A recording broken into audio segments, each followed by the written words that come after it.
Sir hi sir. Good morning. Good morning అండి. Sir తెలంగాణలో ఉచిత పథకాలు ఒకటి one by one one apply అవుతుంది సార్. ఆల్రెడీ ఫ్రీ బస్ తర్వాత ఇప్పుడు మహిళలకి మహాలక్ష్మి పథకం ఉంది సార్. సో ఏం చెప్తారు మీరు ఉచిత పథకాల గురించి? యాక్చువల్లీ జనాలకైతే ఉచిత పథకాలైతే అలవాటు చేయకూడదు. దీనివలన ప్రజలు సోమరిపోతుల్లో ఇంకా తయారవుతూ ఉంటారు.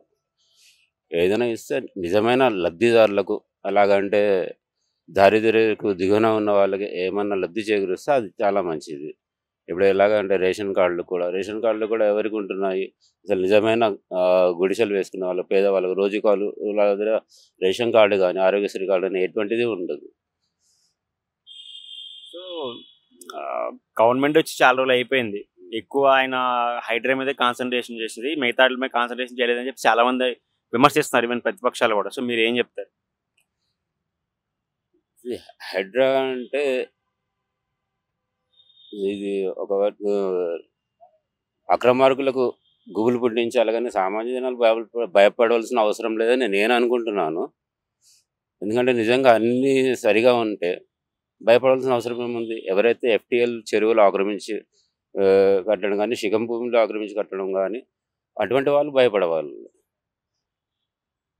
ప్రతిపక్షం ఎక్కడ గొంతు వినిపించలేదని చెప్పి చాలా మంది విమర్శలు చేస్తున్నారు కదా. సో మీరు ఏం చెప్తారు? ప్రతిపక్షము అంటే వినిపిస్తుంది కదా. మొన్న ఈవెన్ లగచల్లా అయినప్పుడు కూడా ఏదైతే చేశారో అది ఎవరు చేశారో తెలియదు. మళ్ళీ టీఆర్ఎస్ చేసిందా కాంగ్రెస్ చేసిందో తెలియదు. టీఆర్ఎస్ అయితే స్పందిస్తుంది కదా. అలాగే కొద్ది గొప్ప బీజేపీ కూడా ప్రయత్నిస్తుంది ఆలస్యంగానైనా.